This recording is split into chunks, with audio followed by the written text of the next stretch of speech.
Las voy a disfrutar. La primera plática de esta mañana se titula Entre tu arte y mi arte, y la va a dar el doctor Rafal Smolinski. El currículum de Rafal lo voy a dar desde el punto de vista artístico, porque el médico ya todo el mundo se lo sabe. Él empezó a estudiar violín a la edad de 3 años en la Escuela de Música de Karlowitz en Katowice, Polonia. Durante 3 años estudió violín, solfeo, historia de música, teoría musical.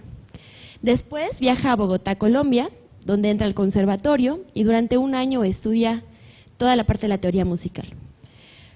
Una vez en Guanajuato, entra a la Universidad de Guanajuato y durante 4 años estudia violín, teoría musical, armonía, y mientras tanto brinda diferentes recitales de violín de manera independiente, así como 2 conciertos de Bach con la Orquesta Sinfónica de la Universidad de Guanajuato.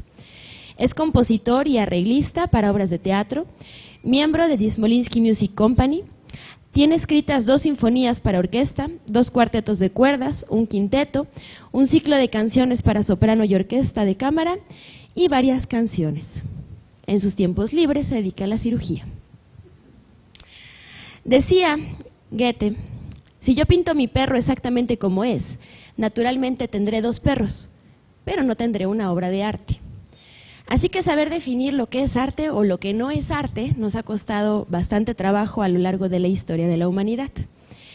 Los dejo con el doctor Rafal Smolinski, que me quedo corta, créanme, con lo que logro describir de él, porque si hay una persona que admiro en esta vida, solo hay una, y es mi hermano. Los dejo entre tu arte y mi arte.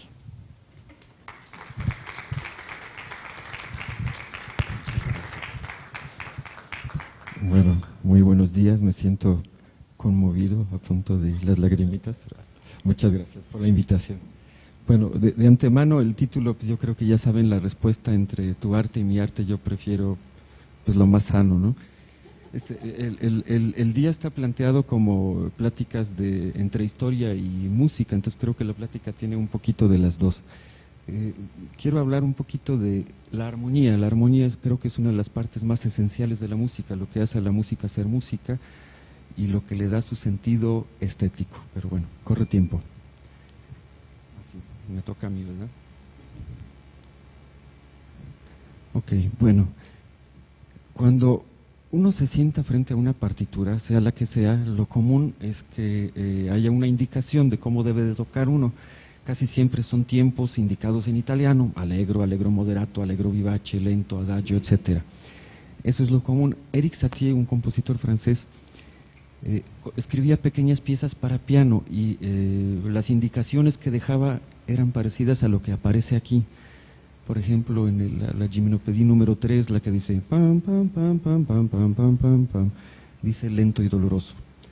Pero hay otras piezas que tienen estas indicaciones, o sea, hay que tocar ligero como un huevo, muscularmente, o tocar abriendo la cabeza, ¿no? O asombrándote de ti mismo. Parece un tanto impreciso, ¿no? Por ejemplo, en el allegro sabes que debes de tocar rápido, ¿no? O sea, la negra o la corchea deben de tocar cierta fracción de segundo. O cómo debe de saber un pianista cómo interpretar una obra tocando como un ruiseñor con dolor de muelas, ¿no? O sea, para empezar, yo no sabía que tenían muelas los ruiseñores, ¿no? Lo que quiero dar a entender es que la música es algo completamente subjetivo. Para mí, yo creo que para muchos la música es algo que no se puede expresar con palabras. Por lo tanto, cualquier intento de explicar la música o una pieza con palabras puede parecer un tanto ridículo. Por eso yo creo que todos los críticos o los musicólogos lo que dicen es un tanto ridículo, y por lo tanto lo que yo voy a decir, porque voy a decir muchas cosas, también puede ser un tanto ridículo. La música es música y simplemente es no interpretable. Pero bueno, vamos a hacer el intento.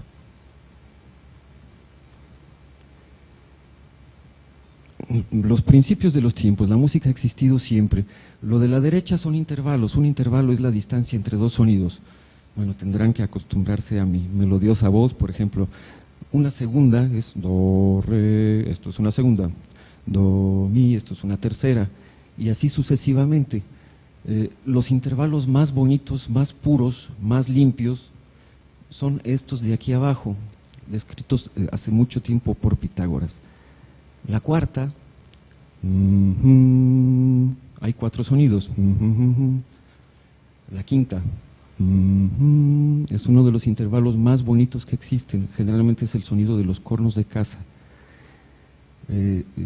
Es la diapente de Pitágoras. Y la octava, que es una distancia de 8 sonidos, es exactamente el mismo sonido repetido al doble de la frecuencia. Pitágoras se dio cuenta de que esto provenía de la división de una cuerda. Tenía un instrumento, una tablita de madera, y le puso esta tablita en medio, había una cuerda, era el monocordio pitagórico.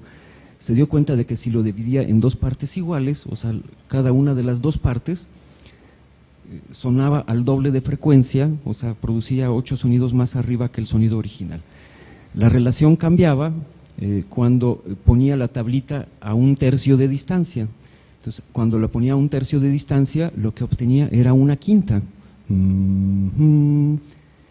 Si lo dividía en 4 partes iguales, obtenía una cuarta. Entonces se dio cuenta de que cada intervalo tiene una correspondencia matemática, es decir, todos los sonidos son proporciones, son fracciones, las relaciones que existen entre los sonidos son proporciones, y estos eran la cuarta, la quinta y la octava, los intervalos perfectos.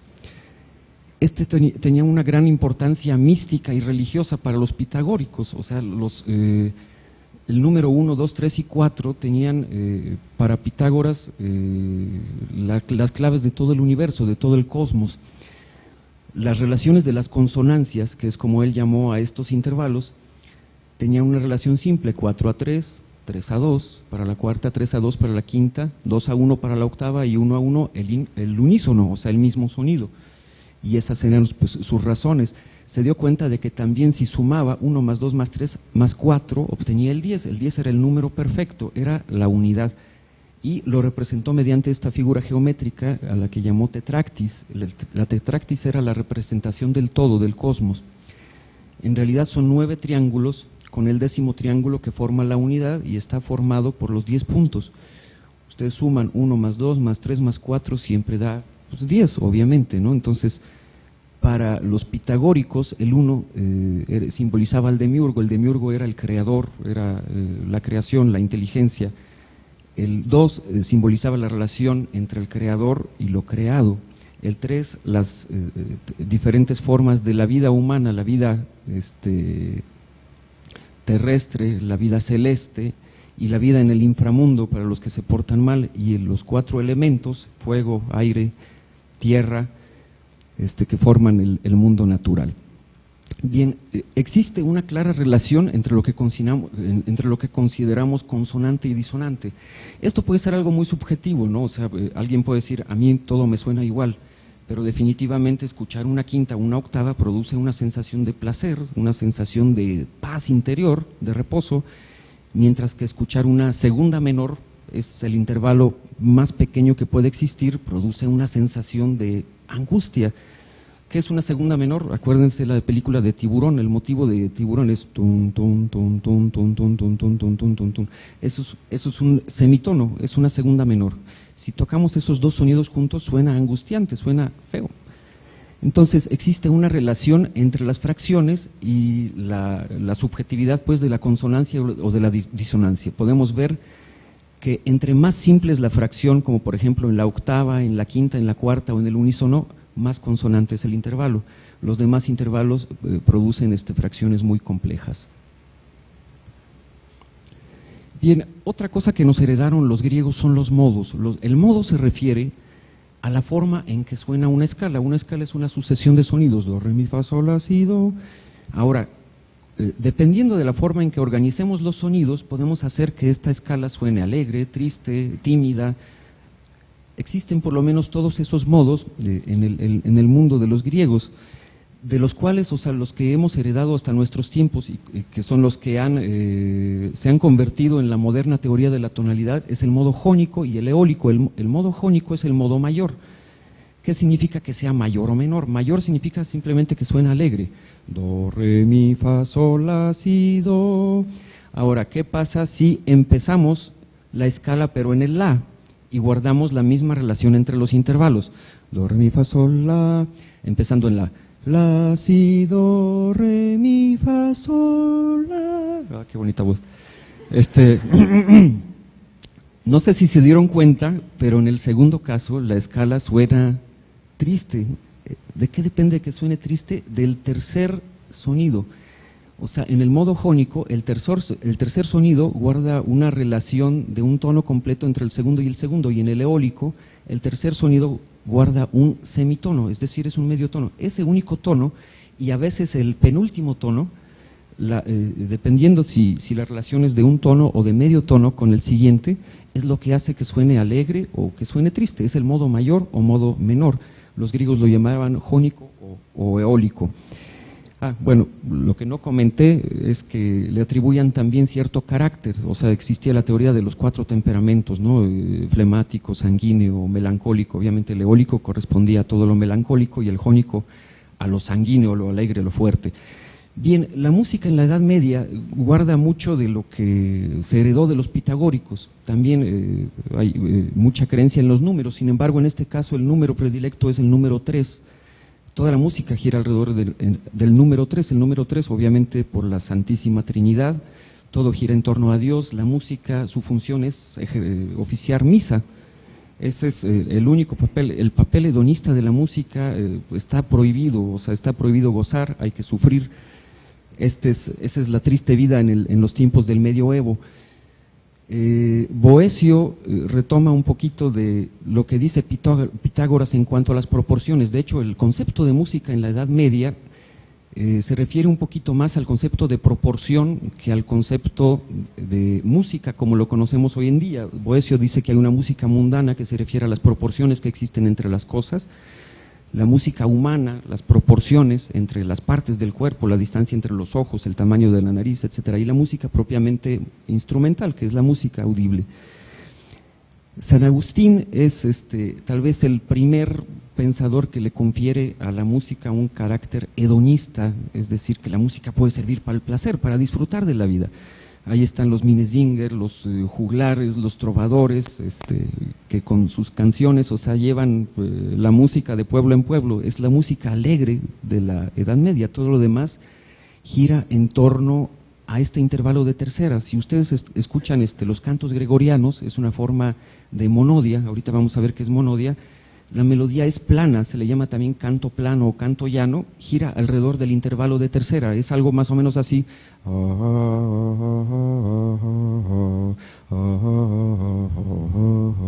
O sea, no hay grandes brincos de sonido, o sea, uno no brinca para arriba ni para abajo, sino que todo gira alrededor de 3 sonidos para arriba o para abajo. Es algo monótono, pero esa era la función, o sea, la cosa no era que fuera bello ni que disfrutemos, Dios no lo mande. Bien, esta es más o menos la distinción. Esto es arquitectura románica, ¿verdad? Los edificios son grandes, oscuros, pocas ventanas, poca luz, muros gruesos. A eso se parece la monodia. La monodia, como el canto gregoriano, es un canto plano, monótono, triste, oscuro. Y a finales de la Edad Media se da el salto hacia el gótico en la arquitectura.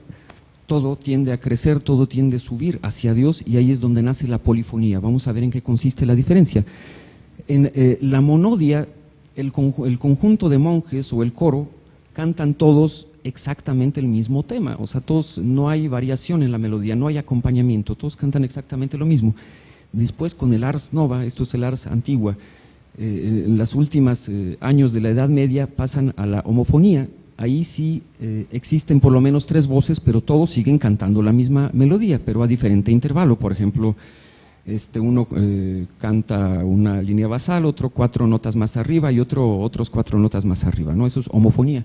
Y ya con la polifonía tenemos 2 melodías completamente diferentes que suenan bien cantándose juntos. Eso es la primera gran revolución en la historia de la música, el nacimiento de la polifonía. De este lado podemos ver una de las partituras antiguas de Guido de Arezzo, un monje italiano. Es un himno a San Juan, ut queant laxis resonare fibris, mira gestorum famulitorum, solve polluti, labirreatum sancte Johannes. Es un himno a San Juan. Es una serie de alabanzas, no sé qué dice, pero es una serie de alabanzas a San Juan. Lo que quiero que noten es que las primeras sílabas de este himno a San Juan es lo que le da el nombre a las notas en los países de habla latina. Bueno, en este caso ut Francia es el único país donde al do se le llama ut, el resto de los países de habla hispana se le llama do. Está el ut, el re, el mi, fa, sol, la y el si, que se forma por las primeras letras de Sancte Johannes, ¿no? Entonces, bueno, esto es únicamente en los países de habla latina. En los países de habla anglosajona las notas tienen nombre de letras, desde la C, C, D, E, F, G, H, ya no hay I, se vuelve otra vez al C. Bueno, esta es una pequeña muestra, no sé si suena, de Hildegarda von Bingen. Es un ejemplo de monodia, todos cantan exactamente lo mismo, no hay acompañamiento, es la misma línea melódica. Hildegarda de Bingen era una mística alemana, una mujer increíble para su tiempo, una mujer muy culta. Escribió filosofía, escribió mucha música, era compositora y lo más importante es que tenía visiones, tenía alucinaciones visuales, auditivas, tenía visiones del futuro. Muy probablemente estamos pensando en algún problema del lóbulo temporal.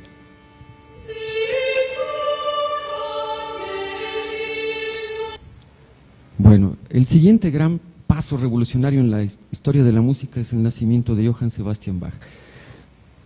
Podemos decir que la música fue una antes de Bach y que fue otra después de Bach.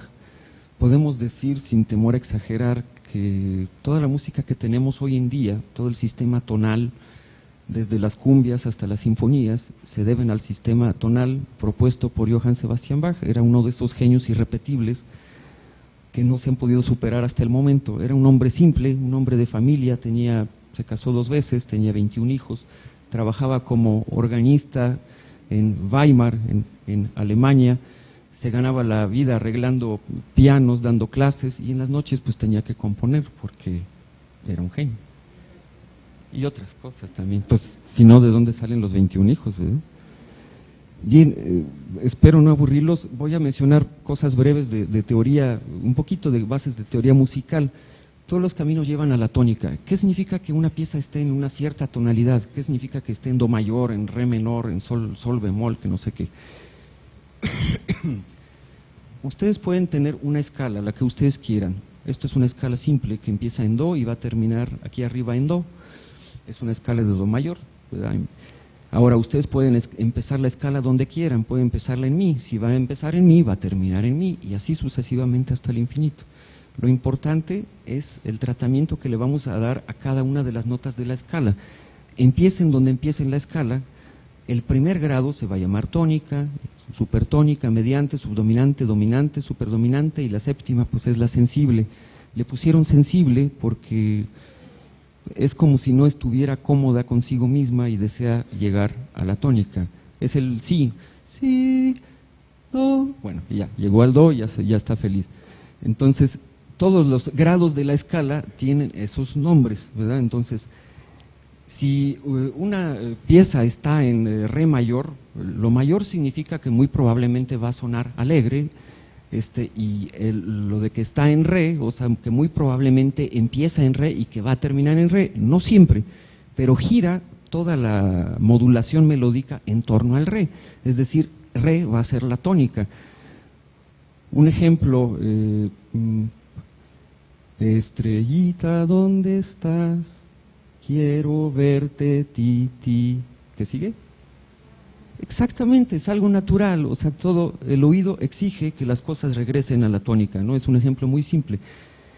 El primer tono de la escala y el quinto, que es la dominante, son las que establecen la tonalidad. En estrellita, ¿dónde estás? Estrellita. El segundo sonido es la dominante, es una quinta. ¿Sí? Entonces, es lo que establece el modo tonal. Y en cambio, como habíamos dicho antes, la mediante y la sensible son lo que establecen el modo, si va a sonar triste, si va a sonar alegre o tímido. Bien, entonces la tónica, bueno, puse ahí ti porque quise decir que la tónica nos da una sensación de regresar a casa, de paz, de reposo, o sea, ok, por fin se terminó, llegamos a casa. Ok, los acordes, la armonía en realidad es la ciencia de los acordes, cómo se comportan, cómo se construyen, existe una gran variedad de acordes, estos son los más sencillos, son triadas, conjuntos de 3 sonidos tocados simultáneamente. Pueden ser mayores, obviamente todo lo que es mayor suena alegre, do, mi, sol, es un acorde mayor. Obviamente, bueno, no tengo un pianito aquí para tocarlo, pero imagínense lo que suene junto, ¿no? Entonces, esto es un acorde mayor, un acorde menor suena más o menos así, do, mi, sol, suena triste. Esto es un acorde aumentado, do, mi, sol, el último, el sol, subió medio tono más arriba. Esto es un acorde disminuido, do, mi, sol, como si no lo dejaran crecer. Los que me parecen más increíbles son los acordes suspendidos. El acorde suspendido tiene una segunda normalmente habíamos dicho que es una disonancia, pero en conjunto, cuando se tocan los tres sonidos juntos, da una sensación de que las cosas se detienen, da una sensación de que algo está pendiente. Por ejemplo, no podemos terminar una obra con un acorde suspendido porque suena incompleto. Es como si quisiéramos estornudar y alguien nos dice salud y se nos quitan las ganas, es horrible. Entonces, es más o menos lo que pasa con los acordes suspendidos. De ahí entra el concepto de resolución de un acorde. Un acorde tiene cierto grado de tensión, cierto grado de energía acumulada que tiene que resolverse. Resolver un acorde significa llevarlo de un estado de tensión, como un estado suspendido, a un estado mayor, que es un estado de reposo, un estado feliz, alegre, sensación de estar en casa. Así es como funciona la armonía. Mediante la progresión de los acordes podemos darnos más o menos cuenta de en qué tonalidades está escrita una obra, cómo llevar a cabo el acompañamiento con guitarra, con piano, con lo que sea. Son las reglas pues básicas de la armonía, lo que hace que la música suene bien y de que nos sintamos tranquilos cuando se acaba. Bien, brevemente, esto es el círculo de quintas. En realidad sí es un anillo del poder. El que domina el anillo de quintas puede dominar la música y dedicarse a escribir música, a ser compositor. Es una representación geométrica, bueno, es un círculo simplemente donde están representadas todas las tonalidades. Hay 24 tonalidades, 12 mayores, 12 menores.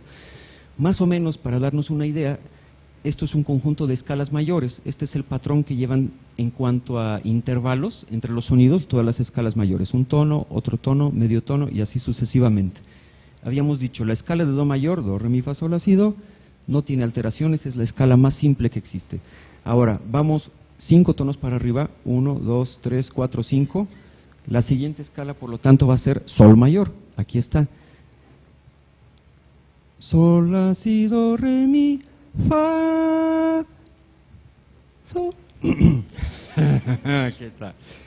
Bueno, lo que vimos aquí es que para que esto siga siendo una escala mayor, este fa tiene que ser un fa sostenido, ¿verdad? Entonces, aquí está el fa sostenido. Entonces, esta armadura tonal se llama armadura tonal, el conjunto de alteraciones que hay en la clave, corresponde a la tonalidad de sol mayor. Entonces, cuando alguien nos dice, esta cumbia está en sol mayor, significa que va a tener, que todos los fas van a ser fas sostenidos. Y así sucesivamente, podemos ir brincando de 5 en 5 hasta el infinito, y obtenemos todas las tonalidades y todas las alteraciones que tienen la clave. Por fuera están las mayores y por dentro están las menores. Cada tonalidad mayor tiene su relativa menor. La relativa significa que tiene exactamente la misma armadura tonal, pero suena triste porque empieza en otro sonido y la relación entre los intervalos es diferente. Aquí pasa algo extraño. Bach era uno de los primeros que se le ocurrió hacer algo así. Sin embargo, se dio cuenta de algo. Este sistema perfecto es imperfecto.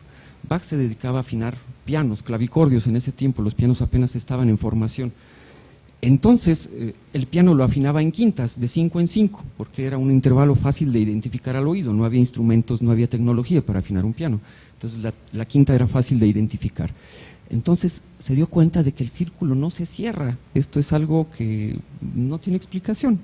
Simplemente es algo que ocurre en el mundo natural. Vamos brincando de quinta en quinta y al llegar a este último mi sostenido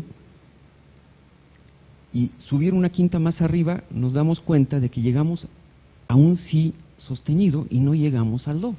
¿Qué es lo que está pasando? La verdad, nadie lo sabe, simplemente así es como es la física del sonido, no lo sé, simplemente la última quinta es una quinta incorrecta, no es una quinta, en realidad es una cuarta aumentada. ¿Cómo suena una cuarta aumentada? Suena feo. Por eso le pusieron el nombre de quinta del lobo, porque se parece al aullido de un lobo. No suena tan feo, ¿verdad, güey? Pero bueno, o sea, se les hizo feo en ese tiempo a lo mejor. Entonces, mientras una quinta es una quinta, o sea, como el inicio de la melodía de la Guerra de las Galaxias, ta, ta, tararara, tararara, sí, o sea, es algo que suena brillante, limpio, y en cambio una cuarta aumentada es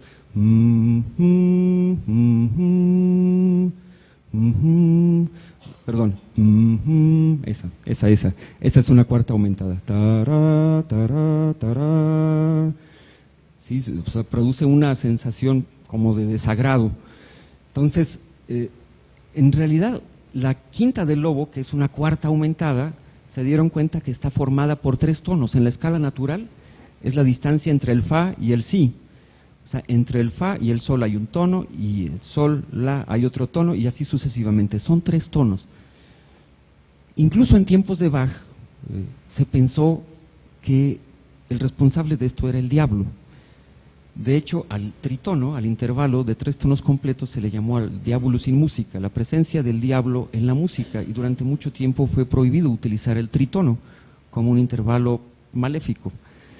Obviamente, incluso hay quien ha llegado a extraer el fa y el si de las escalas. Lo que hemos heredado de esto son las escalas pentatónicas, que se utilizan mucho en la música china o en algunas piezas de jazz. Todo esto por quitar el fa y el si. El tritono, bueno, o sea, se utiliza mucho en nuestros tiempos. Sí es común en el jazz, está presente en melodías populares, no suena en realidad tan angustioso. De hecho, pues es con lo que empieza el tema de los Simpson, ¿no? Los Simpson, es una cuarta aumentada, sí, está presente, lo seguimos utilizando. ¿Qué hizo Bach para arreglárselas? O sea, tenía 2 opciones. Una, descartar una tonalidad y tener 11 tonalidades en vez de 12. O la otra era desafinar un poquito el piano.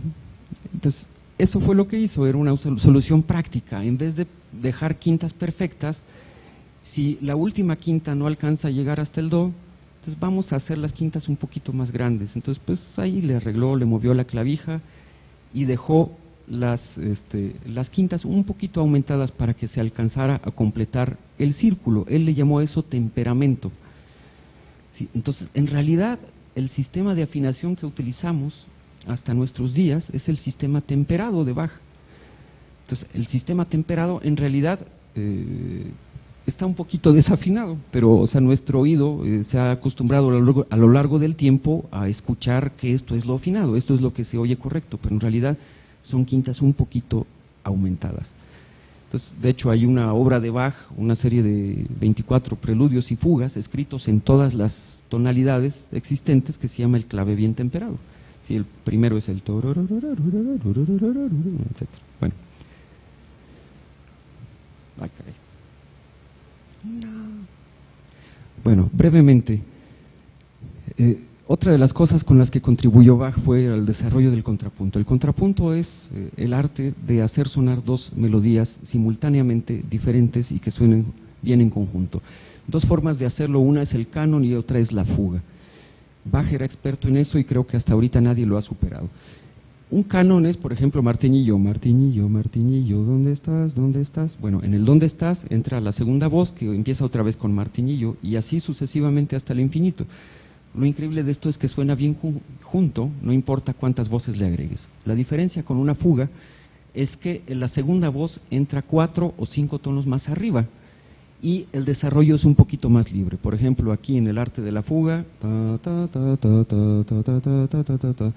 la segunda voz entra 5 tonos más arriba, la tercera voz vuelve a entrar aquí otra vez 5 tonos más arriba, pero en clave de fa, y aquí entra la cuarta voz. Es extremadamente difícil, complejo escribir una fuga, es una prueba de fuego para cualquier persona que quiera escribir música. Sí, hacer que todo esto, o sea, que todas estas voces suenen juntas y suenen bien armónicamente es algo complejo, o sea, Bach era experto en esto. De este lado podemos ver a Federico el Grande, rey de Prusia, el rey músico, el rey filósofo, en cuya corte trabajó Bach. Bueno, aquí había una muestra que se me olvidó poner, de una fuga. Mano derecha del piano, presenta el tema. Mano izquierda, presenta otra vez el tema, pero varios tonos más abajo. Otra vez el tema con la mano derecha. Parece como si los dos temas se persiguieran uno a otro, entre la mano derecha y la mano izquierda, etcétera. Bien, ¿qué hacía Bach en las noches? Pues obviamente hacía niños, perder la vista, escribía pues a la luz de las velas. De hecho, creo que murió de conjuntivitis, creo que su oftalmólogo le dijo que le pusieran guano de paloma en los ojos y pues murió sin poder ver.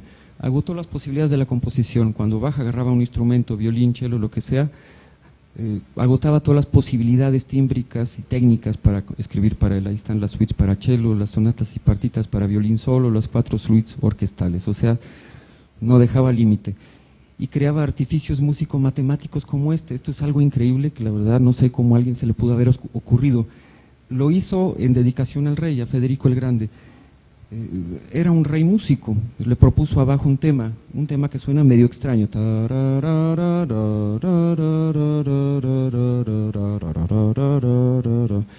y le dijo, oye, ¿puedes hacer una fuga o un canon o algo divertido con este tema que yo escribí? Ah, pues órale, ¿no? Entonces se lo llevó a su casa y escribió una serie de cánones y fugas sobre el tema real. Entonces, cada uno de esos cánones tiene algún juego matemático. Por ejemplo, si ustedes ven, este es el acompañamiento de la mano izquierda y esta es la voz de la mano derecha. El tema sigue, etcétera, hasta aquí no parece nada extraordinario, pero ahora veámoslo desde el final. La mano izquierda empieza, o sea, se supone que termina aquí, pero léanlo al revés. Exactamente, está escrito exactamente, es lo mismo que va de acá para acá, es lo mismo que va de acá para acá. Y lo mismo ocurre con la mano izquierda. Es exactamente lo mismo, es un palíndromo musical, o sea, si ustedes tocan esta pieza al derecho y al revés, con las dos manos suena exactamente igual, por eso se llama canon cangrejo. Así como hay muchas variaciones, canon por aumentaciones, por disminuciones, cánones en espejo, donde canon espejo significa que mientras unos tonos suben, otros bajan exactamente a la misma distancia. Se divertía. Bien, seguimos en Alemania, pero damos a otro signo, otro brinco temporal. ¿Por qué no mencionamos a Bach, Beethoven, a Beethoven, a Mozart? Eran importantes sin duda, pero seguían componiendo, haciendo música con la misma técnica, con el mismo sistema tonal ideado por Bach. El siguiente que vino a revolucionar las cosas fue Wagner. Es un personaje polémico, no sé, a lo mejor su personalidad le puede desagradar a muchos, por sus ideas, por su filosofía. Lo que nos interesa es su música en realidad. Crea el concepto Gesamtkunstwerk, es una obra de arte total, es decir, algo donde se pueda reunir música, teatro, literatura, poesía, danza, todo, mitología. Era un compositor de óperas, o sea, para Wagner la música estaba al servicio del drama, él quería contar una historia. Era uno de los precursores del séptimo arte, o sea, si existe el séptimo arte, yo creo que le debió mucho al talento escénico que tenía Wagner para representar una obra. En su tiempo era considerada la música del futuro. También con Wagner surge el concepto de leitmotiv. El leitmotiv es el motivo conductor, es simplemente un tema musical que cuando lo escuchamos sabemos que se refiere a cierto personaje o a cierta situación. Existen un montón de motivos conductores en la música wagneriana. Por ejemplo, cuando escuchamos pam, pam, pam, pam, pam, pam, pam, pam, pam, pam, es el tema del Valhalla, el castillo de los dioses. O cuando escuchamos pam, pam, param, pam, pam, pam, param, pam, pam, pam, param, pam, pam, pam, param, pam, son las valquirias, ¿verdad?, que están cabalgando. O sea, cuando aparece ese tema sabemos que debe haber alguna valquiria en escena.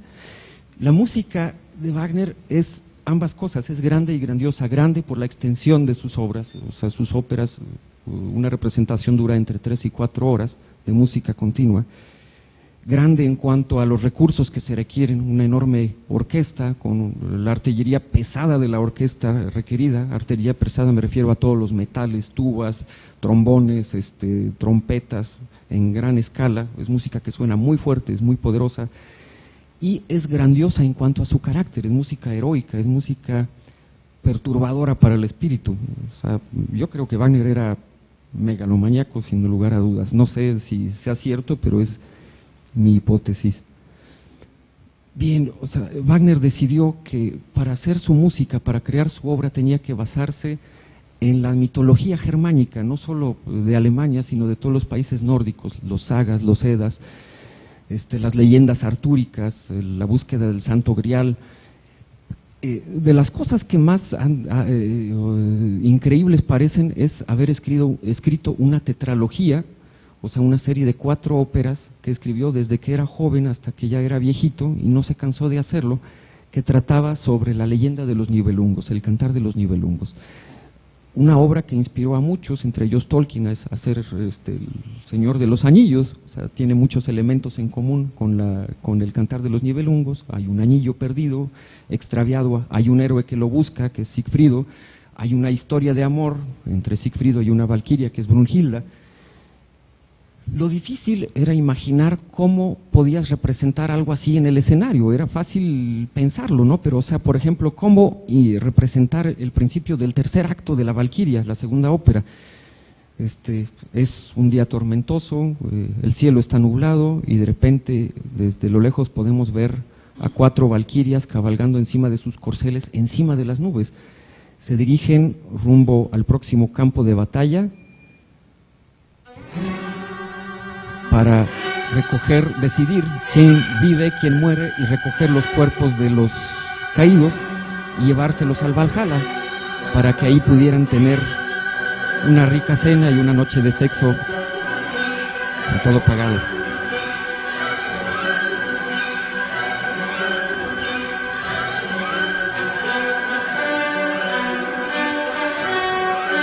Hay muchas representaciones de la Valquiria y de esa escena, algunos con instrumentos mecánicos, algunos con caballos verdaderos. Ahora sí que la inventiva pues tiene muchos márgenes. Bien. Wagner era exigente en cuanto a lo que quería, era una persona caprichosa un tanto, pero sabía exactamente qué era lo que quería y lo quería ya. No tenía ni un quinto como todo músico, pero sabía cómo conseguir dinero, sabía cómo conseguir financiamiento. A la gente le gustaba su música, le gustaba sus ideas, le gustaba lo de la música del futuro, era algo nuevo y, o sea, muchos se dedicaron a pagar sus cosas, sus proyectos. Se dedicó a viajar por Europa y a fundar sociedades wagnerianas que conseguían dinero. De hecho, una de las cosas más increíbles es que mandó construir este teatro, es el teatro de Bayreuth, en Baviera, que está dedicado desde la fecha de su construcción hasta el día de hoy a representar exclusivamente las obras de Wagner. Es un santuario wagneriano. Cada año sigue habiendo festivales wagnerianos, los boletos son muy caros y hay que esperar 5 a 6 años para conseguir un lugar, para asistir a un festival wagneriano. Lo increíble del teatro es su acústica y la forma en que está construido, pensado específicamente en las obras de Wagner. El foso de la orquesta es un foso muy profundo, un foso muy difícil de dirigir. O sea, el director de orquesta tiene que ver hasta abajo donde están los últimos instrumentos y tiene que ver arriba del escenario donde están los cantantes para que las cosas ocurran, para que no se vuelva un caos. La artillería pesada, los cornos, las trompetas, las percusiones, las tubas están justo debajo del escenario. Eso hace que el sonido fuerte, el sonido poderoso retumbe y haga que tiemble todo el escenario. Se transmite hasta arriba, pero sin cegar las voces, o sea, sin apagar las voces de los cantantes. En cambio, lo más suave, los violines, la voz surge más libremente. Wagner mandó construir instrumentos especiales para sus obras, no estaba satisfecho con lo que había y dice, ya necesito una trompa más pesada y más sombría para representar, por ejemplo, el tema del Valhalla, el tema del Castillo de los Dioses. Entonces mandó construir esta tuba, que persiste hasta el día de hoy, de hecho se llama tuba wagneriana. Bueno, pues no era una persona del todo simpática, desgraciadamente. Estalló una revuelta en Sajonia, tuvo que escapar de Sajonia, se fue a Suiza, dejó a su primera esposa Mina esperando, y ahí le dio cobijo un empresario suizo, Otto Wesendonck, admirador de su música y de sus obras. Entonces vivió tranquilamente, nomás el problema es que se enamoró de su esposa Matilde, ¿no? De Matilde Wesendonck. Matilde le correspondió durante cierto tiempo hasta que Mina interceptó una carta de Wagner dirigida. Pues allá se le cayó el teatro, ¿no? Entonces se quedó como el perro de las dos tortas, ¿no? O sea, se quedó sin esposa y se quedó sin amante. ¿Cuál es la importancia de esto, aparte de ser una bonita historia? Que fue el germen de Tristán e Isolda. De hecho, por eso pongo todo esto. Este es el verdadero salto que logró dar la música gracias a Tristán e Isolda.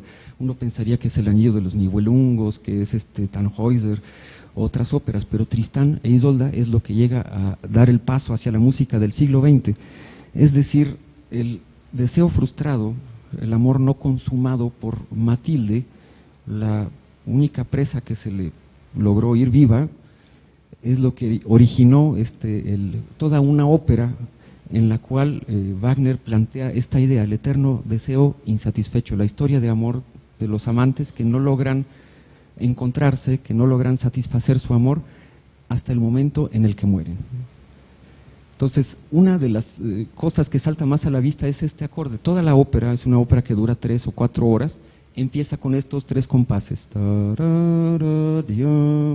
Y esto es un acorde extraño, no es mayor, no es menor, no es aumentado, no es disminuido, no es suspendido, quién sabe qué carajos es. No es clasificable, es un acorde de lo más ambiguo. O sea, de hecho hay muchos escritos de los musicólogos que tratan de ver de qué se trata, ¿no? O sea, qué pretendió haber. Hay quien dice que no existe, que es un error, que es una suerte del destino, o sea, que simplemente se hayan acoplado así los sonidos. Hay quien dice que es el acorde de la depresión, el acorde de los sueños que sabemos que nunca podremos realizar. Tarda 3 a 4 horas en terminar la ópera y el acorde no se resuelve, es una ópera angustiante, se resuelve hasta el final, hasta el momento en que finalmente los dos amantes mueren y esto ocurre en la Liebestod, en la muerte de amor. No sé si puedo mover esto, pero creo que... Sí, bueno, creo que no lo puedo mover. Bueno, etcétera. La muerte de amor representa también la muerte de la tonalidad. O sea, es el inicio de la música atonal y el paso al siglo XX. Bien, llegado el siglo XX ocurre un cambio drástico en la historia de la música. Es en realidad un nuevo orden mundial. El siglo se prepara para la aparición de 2 guerras. Hay cambios sustanciales en todo. Y la música pues no se puede quedar atrás, surge la tonalidad, o sea, gracias al acorde de Tristán. Atonalidad significa, es música homeless, es música con pérdida de derecho a domicilio. ¿Qué significa que haya atonalidad? Que no hay tónica, si no hay tónica, no hay casa, no hay a dónde regresar, no hay de dónde agarrarse, no hay en qué creer. A la muerte de la tonalidad y a la muerte de Tristán e Isolda me faltó comentar la muerte de Dios, pregonada también en el mismo tiempo por Nietzsche, ¿verdad? De hecho eran amigos al principio, Nietzsche y Wagner. Bien, la tonalidad simplemente es música sin clave tonal, o sea, es música que gira alrededor de nada, o sea, es música completamente libre, que flota en el espacio. Surge como serialismo. El serialismo yo creo que es una de las cosas que más daño le han hecho a la música en el siglo XX, en nuestros tiempos. A lo mejor, si hay algún músico presente me crucifica, pero bueno, es mi opinión personal. Serialismo es escribir música en base a una serie, a un orden. Por ejemplo, si yo digo 1, 3, 4, 5, 6, 7, no sé qué, y le asigno una nota a cada número, entonces, y escribo esto en un pentagrama, eso es serialismo, eso es música señal. Es decir, el carácter estético de la música queda sacrificado a la serie. Había compositores como Bach que antes utilizaban series como su apellido. Recordemos que el nombre de las notas para los alemanes era en letras, ¿no? Por ejemplo, B era si bemol, A era la, C era do y H era si natural. Entonces, donde quiera que uno escuchaba esa secuencia de notas, decía, esto es Bach, era su firma musical. Así podías descubrir que algo era de Bach. Shostakovich también lo hacía, nomás que su apellido era más largo, nada más utilizaba SSH. S es mi bemol, S do y H si natural. Hay quien hizo un arreglo bastante interesante del número pi, 3.1416, aparece por ahí en alguna red social, lo vi, lo puse aquí. Simplemente se trata de que el 3 sería el mi, el 4 sería el fa, o sea, ordenar las notas, asignarles un número. Arnold Schoenberg lleva esto más allá y forma el dodecafonismo. El dodecafonismo es una serie de 12 sonidos, es algo ¿Cómo suena todo esto? Feo, suena horrible, de hecho, es desagradable. Simplemente yo creo que vale la pena mencionarlo nada más porque puede ser interesante. Se toma la serie de los 12 sonidos cromáticos, tomando todos los sostenidos y bemoles, se ordena de una forma aleatoria, se invierte, se hace una inversión en espejo y se vuelve a invertir. ¿Qué queda de la música ahí? Algo extraño, es una especie de experimento. Bien, surge a partir del siglo XX una distinción entre lo que es arte popular y arte de vanguardia. Alguien diría arte culto, arte de la gente. Surge esta palabra, que es el kitsch. El kitsch podríamos encontrar en el diccionario que es el objeto estéticamente empobrecido. Yo diría que es una mala copia de algo. Hay quien lo compara con el arte popular, pero no, porque dentro del arte popular hay expresiones artísticas muy buenas y muy originales. Creo que no es lo mismo. Milán Kundera dedica un capítulo de La insoportable levedad del ser para hablar del kitsch nada más, o sea, el objeto, a la copia, a la mala copia de algo, ¿no? Dolce y banana. Entonces dice, el kitsch es la negación de las cosas que no nos gustan, ¿no? O sea, si todo nos gustara de nosotros, ¿por qué cuando defecamos cerramos la puerta del baño? Bueno, huele feo, ¿no? Pero entonces, si fuera algo malo, en realidad, pues no estaríamos hechos así, ¿no? Entonces, llega a decir, el kitsch es el ideal estético donde se niega la mierda y todos se comportan como si no existiera. O sea, es tratar de ver el mundo de color de rosa. Y las dos lágrimas del kitsch dice, oh, qué hermoso, ¿no? O sea, estamos viendo la novela donde la chica se queda con el magnate rico, ¿no? Y la segunda lágrima es, qué hermoso estar emocionado junto a toda la humanidad al estar viendo algo hermoso. Es la sensación de hermandad, de que todos están felices igual que yo. Algunas diferencias. Es obvio que, o sea, la palabra está usada en sentido peyorativo, sin embargo, repito, no es tal.